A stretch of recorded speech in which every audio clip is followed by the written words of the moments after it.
আমি বলেছিলাম না যে নতুন একটা রেসিপি বানাবো, নতুন না অনেকেই বানায়, তো এটা আমি আমার মতন করে বানাবো। স্বাদটা যে যার মতন যা খুশি দিতেই পারো। মানে আমি প্রথমে এটা কি করতে হবে, আমি আলুগুলোকে ভালো করে ধুয়ে নিয়েছি, সেদ্ধ বসিয়ে দিয়েছি কুকারে। এটা সিটি মারবো, বেশি গলাবো না, জাস্ট একটু সিটি মারবো, দুটো বা তিনটের মতো।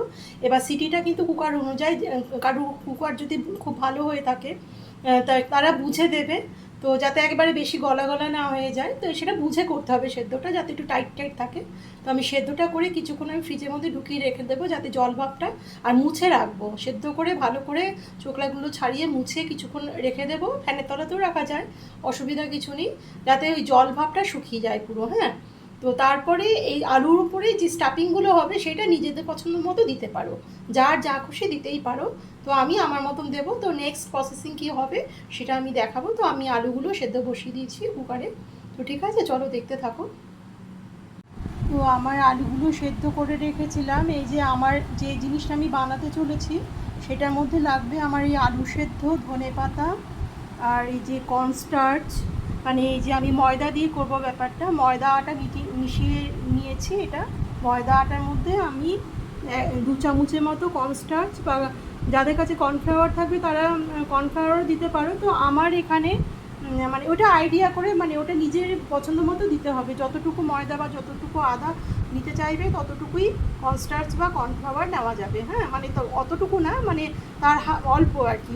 আমার এতটুকু ওই আটা ময়দার মধ্যে আমি 2 চামচ দেবো। এটা ওই নিজেরা বুঝে দিতে হবে যে কতটুকু কর্নফ্লাওয়ার দেওয়া যেতে পারে। তো কেউ কর্নফ্লাওয়ার থাকলে কর্নফ্লাওয়ার দিতে পারো, কর্নস্টার্চও দিতে পারো। তো এতটুকু আটা ময়দার মধ্যে আমি 2 চামচ দেবো। তো ওইটা নিজেরা বুঝে দিয়ে দেবে।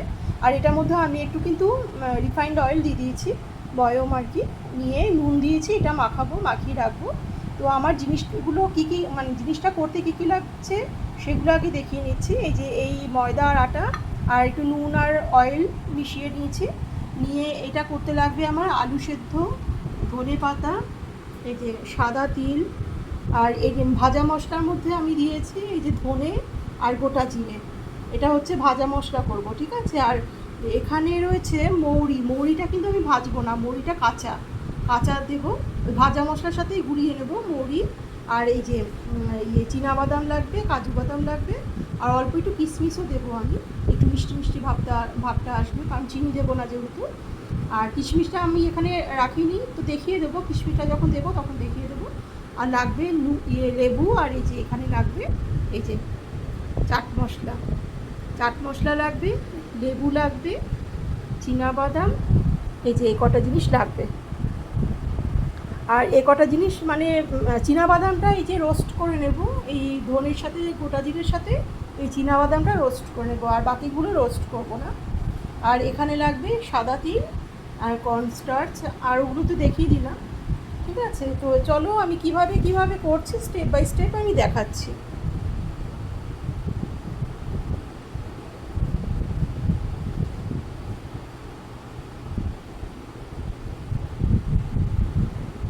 তো চলো কিভাবে বানাচ্ছি আমি স্টেপ বাই স্টেপ দেখাচ্ছি। এটার মধ্যে কিন্তু ইয়েটা দিতে পারো তোমরা, মানে পেঁয়াজ চাইলে পেঁয়াজ রসুনও দিতে পারো, যেহেতু শ্রাবণ মাস আমি পেঁয়াজ রসুন দেবো না, নিরামিষভাবেই করব, খেতে খুব টেস্ট হয়। আর পুরটা যার যেইভাবে ইচ্ছার মধ্যে কেউ পনিরও দিতে পারো, মাছ দিতে পারো, তো যাই হোক মানে মাংস চিকেন দিতে পারো, যার যেইভাবে ইচ্ছা দিতে পারো। তো আমি এটা সম্পূর্ণ নিরামিষ ভেজ করব, তো রেখে রেখে খেতে পারবো। শ্রাবণ মাস আমি পেঁয়াজ রসুন খাই না, কোনো নিরামিষ রান্নাতে আমরা বাঙালিরা পেঁয়াজ রসুনটা স্কিপ করি, খাই না। তো অনিয়ন গার্লিক আমি দেবো না, যেহেতু শ্রাবণ মাস পড়ছে, মানে পড়েছে চলছে। তো আমরা বেঙ্গলিরা বেশিরভাগই মানে নিরামিষ হচ্ছে পিওর ভেজ, মানে অনিয়নও চলে না, গার্লিকও চলে না, অনিয়ন গার্লিক বাদ দিয়ে আমি এই জিনিসটা বানাচ্ছি। তো দেখতে থাকো কিভাবে বানাচ্ছি। এখানে কিন্তু আমি দেখো গোটা শুকনো লঙ্কা বলতে ভুলে গেছিলাম, এই ভাজা মশলার মধ্যে গোটা শুকনো লঙ্কাও দিয়ে দিয়েছি। আর কিবার সব কিছুই দেখালাম, খালি কিশমিশটা দেবো, কিশমিশটা দেওয়ার সময় দেখাবো। তো এই কটা আমি রোস্ট করে আমি আর কি গুঁড়িয়ে নেব, আর দরদরা গুঁড়াবো, মানে বেশি পেস্ট করব না। ঠিক আছে, ঠিক আছে, আমি এটা এখন ভেজে নিই। এই তো আমার ভাজা হয়ে গেল মশলাটা। আর এখানে আমি কিন্তু মৌরিটার কাজুটা মানে ভাজিনি, এটা কিন্তু আমি কাঁচাই এই ভাজা মশলার সঙ্গে গুঁড়িয়ে নেব, ঠিক আছে। আর কিশমিশটা গোড়াবো না, কিশমিশটা এমনিই দেবো ওই ইয়ে যখন কষাবো তেলের মধ্যে একটুখানি রিফাইন্ড অয়েলে এগুলো একটু কষিয়ে নেব, মানে এই যে এই ভাজা মশলা এগুলো সব গুঁড়ো করে নিয়ে আলুটা যখন কষাবো তখন আমি কিশমিশটা দেবো, ঠিক আছে। এগুলো আমি এখন ডাস্ট করব, এই যে মৌরি আর কাজুর সাথে, কাজু এখানে রয়েছে এগুলোও দেবো। দেখ মৌরিটা ঢাকা পড়ে যাবে বলে আমি কাজুটা এখন দিইনি। তো কাজু মৌরি আর এগুলো আগে একদম পেস্ট করে নিই, মিহি পেস্ট হবে না, হালকা হালকা দরদরা থাকবে, মানে গোটা গোটা থাকবে। তো দেখিয়ে নিচ্ছি তোমাদের, দেখিয়ে নিই নেক্সট প্রসেসিং আমি কি করছি, চলো দেখবে। এই তো আমার আটা ময়দাটা মাখানো হয়ে গেছে কর্নস্টার্চ দিয়ে, আর একটু নুন আর সামান্য 1 চামচের মতো তেল, বেশি তেল দেবো না, তাহলে একদম সফট হয়ে যাবে, মানে সেই মুচমুচে ভাবটা থাকবে না, তাই জন্য। আর শক্ত করে ডোটা মেখেছি, বেশি নরম হবে না। তো ডোটা এখন রেস্টে রাখবো, রেস্টে রাখার পরে আমি এই তিলটা যে কি করব আমি সেটা বলে দিচ্ছি। এই তিলটা কিন্তু আমি এখন দেব না, আমি আগে এই আলুটা আমি একটু তেলে ওই মশলাটা দিয়ে সাঁতরিয়ে নিই ধনেপাতা দিয়ে, তারপরে এই আলুটা যখন হয়ে যাবে কমপ্লিট, মানে সবজিটা বানানোর মানে স্টাফিংটা যে আমার কমপ্লিট হয়ে যাবে বানানো, তারপরে কিন্তু আমি এই ডোটা যখন আবার হাত দিয়ে রাবিং করব তখন আমি তিলটা দিয়ে রাবিং করব, ঠিক আছে। তো নেক্সট প্রসেসিং আমি দেখাচ্ছি, চলো। তো তেলের মধ্যে আমি আলুগুলোকে ম্যাশ করে নিয়েছি, হাত দিয়ে ম্যাশ করে নিতে হবে, হ্যাঁ, গোটা গোটা আলুগুলোকে পুরো হাত দিয়ে ম্যাশ করে নিয়েছি। আর আলুগুলো কিন্তু যাতে একটু জল না থাকে এটা মাথায় রাখতে হবে, আর যেটুকু জল আছে সেগুলো কিন্তু এই কষাতে কষাতেই জলটা টেনে নেবে, ড্রাই হয়ে যাবে।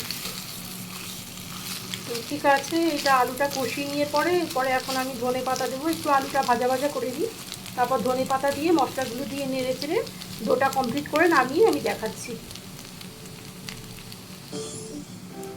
এই তো আমি ধনে পাতাগুলো দিয়ে আমার নাড়ানো হয়ে গেছে, এটা আলুটাও ভালোভাবে কষানো হয়ে গেছে, ঠিক আছে।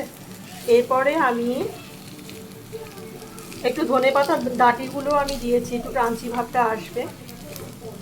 তো ঠান্ডা হয়ে গেলে আমি হাত দিয়ে আবার এটাকে মাখিয়ে নেব ভালো করে। তো এবার আমি এই যেটা আমি ভেজে মানে ডাস্ট করে রেখেছিলাম কাজু টাজু দিয়ে বাদাম দিয়ে মশলাটা, এটা আমি দিয়ে দিচ্ছি, দিয়ে এটাকে দিয়ে নাড়িয়ে চাড়িয়ে লাস্টে আমি কিশমিশ দিয়ে নামিয়ে নেব, ঠিক আছে। তো আমি কমপ্লিট করছি, করে আমি দেখাচ্ছি, কিশমিশ যখন দেবো তখন আমি দেখাচ্ছি। আমার মোটামুটি কষানো হয়ে গেছে, এবার আমি লেবুর রসটা দিয়ে দিচ্ছি, এই যে লেবুর রস করে রেখেছি, লেবুর রস দিয়ে দিলাম। এবার এটাকে নেড়েচে একটু নামিয়ে তারপর আমি কিশমিশটা দেবো, ঠিক আছে। দিয়ে তারপর আমি ওই এটা স্টাফিংটা আমার কমপ্লিট হয়ে যাবে, তারপরে আমি ওই ডো করে করে করে তারপর আমি ভাজবো। তো খুব সুন্দর হয় খেতে, তো পুরোটা কমপ্লিট করি, মানে স্কিপ না করে দেখো, ভালো লাগবে আশা করি। আর আমার রিকোয়েস্ট রইল তোমরা একবার বানিয়ে করে খেও, ভালো লাগবে। তো দেখতে থাকো নেক্সট প্রসেসিং। আমার ডোটা কমপ্লিট হয়ে গেছে, এইবার আমি এই যে কিশমিশগুলো দিয়ে দিলাম, ব্যাস এই কিশমিশগুলো দিলাম। এবার ডোটা আমি ভালো করে মাখাবো, মাখিয়ে ডোটা বলছি এই স্টাফিংটার মধ্যে কিশমিশ দিলাম, এবার স্টাফিংটা ভালো করে মাখিয়ে রেডি হয়ে যাবে, তারপর ডোটার মধ্যে ভরে তারপর আমি কি করছি দেখাচ্ছি, দেখতে থাকো। আমার কিশমিশটা দিয়ে মাখানো হয়ে গেছে ডোটা, এবার আমি এই যে চাট মশলা দিয়ে দিচ্ছি, 5 টাকার প্যাকেট একটা পুরোটাই দিয়ে দিলাম, ঠিক আছে। ব্যাস এটা মাখিয়ে আমার ডো কমপ্লিট হয়ে যাবে। এবার ডোগুলোকে কীভাবে, ডো বলছি বারবারই ডো বলছি, স্টাফিংটা আমার কমপ্লিট হয়ে যাবে। স্টাফিংগুলোকে এবার গোল গোল গোল গোল করে রাখবো, কেউ যেই আকারে মানে দিতে পারো সেই আকার, ডিজাইনটা সম্পূর্ণ নিজের মতো, কেউ চপের মতো, কেউ ফুলুরির মতো, কেউ কচুরির মতো, এইভাবে দিতে পারো। তো আমি কি করছি আমি দেখাচ্ছি। আচ্ছা আমার না একটা মানে আমচুর মানে দিয়ে আমার ঠিক পোষালো না এতটা স্টাফিংয়ের মধ্যে, আমি আর একটা আমচুরে মশলা দিয়ে দিচ্ছি। টোটাল আমার 10 টাকার প্যাকেট, মানে 5 টাকা 5 টাকা 10 টাকা দুটো প্যাকেট লাগলো, ঠিক আছে।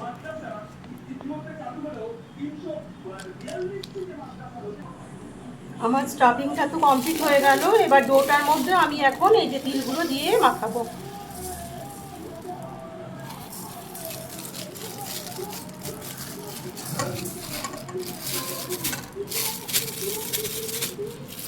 ব্যাস, তিলগুলো দিয়ে ডোটা একটু মাখিয়ে নিয়ে কী করছি দেখাচ্ছি। আমার এখানে 12টা মানে স্টাফিং হয়েছে, আর এখানেও তাই 12টা ডো করেছি। তো এইবার এই ডোটাকে আমি এরকম লুচির মতন করে করে বেলে নিয়ে এই স্টাফিংটা ভরে তারপর কচুরির মতন করে ভাজবো। ব্যাস, ফাইনালি আমার হয়ে যাবে। তো আমি দেখাচ্ছি করে। তো এই তো আমার ডোগুলো কমপ্লিট হয়ে গেল, মানে মানে স্টাফিংটা ভরে আমার এগুলো কমপ্লিট হয়ে গেল। এটা এবার আমি আপে প্যানে অল্প তেল দিয়েও ভাজা যায়, এপিট ওপিট করে, ওটাও ভালো হবে। আবার ডোবা তেলেও ভাজা যায়। কেউ যদি তেল খেতে না চাও তাহলে এটা কিন্তু অলমোস্ট মোমো করেও খাওয়া যায়, ভাপিয়ে নিয়েও খাওয়া যায়, নিয়ে তারপর ফোড়ন করে দিলে। হ্যাঁ, তো নানা রকমভাবেই খাওয়া যায়। তো আমি এখন একটু তেলে ভাজবো, আর কিছু রেখে দেবো, অল্প অল্প করে ভাজবো। তো এতগুলো তো লাগবে না, আরও আছে। আমি এখন 4টে মতন ভাজবো আর কটা রেখে দেবো। আমার মোটামুটি 12টার মতন হয়েছে। তো এখানে আমি অল্প দেখালাম। তো আমি 4টের মতন এখন ভাজবো আর বাকিগুলো রেখে দেবো। ব্যাস, তো আমি ভেজে নিয়ে দেখাচ্ছি।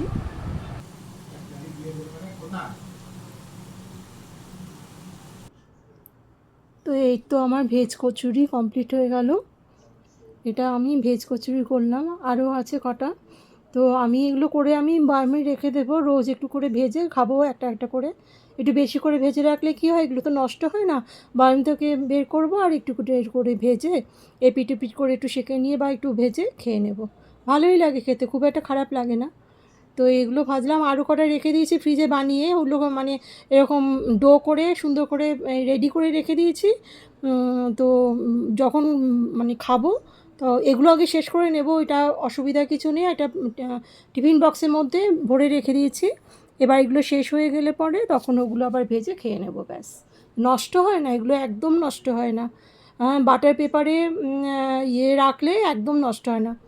মানে টিফিন বক্সের মধ্যে বাটার পেপার দিয়ে টিফিন বক্সটা ঢেকে, মানে কাঁচের জারে রাখতে হবে, কাঁচের বক্সে।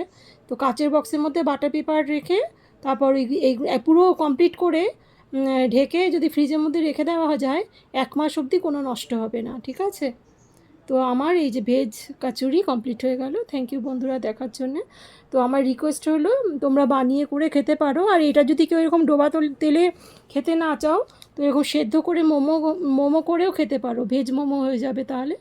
আর এটা তো আমি কচুরির মানে ডিজাইন করেছি, এরকম কেউ চপ বানিয়েও খেতে পারো। স্টাফিংটা খুব টেস্ট হয়। আমি হিং দিইনি, হিং দিলে কী হবে, মৌরি গন্ধটা পাওয়া যাবে না, ভাজা মশলার গন্ধটা অতটা বোঝা যাবে না। হিং দিলে ওটার টেস্টটা অন্যরকম হয়ে যায়, তখন হিঙের কচুরি হয়ে গেল। ঠিক আছে?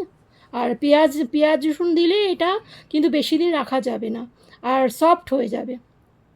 পেঁয়াজ রসুন দিয়েও করা যেতে পারে, ওটা ইনস্ট্যান্ট খেতে হয়। ঠিক আছে? বা একদিন পরে খাওয়া যায়, কিন্তু এটা কি মচমচেই থাকবে। তো থ্যাংক ইউ বন্ধুরা দেখার জন্য, থ্যাংক ইউ।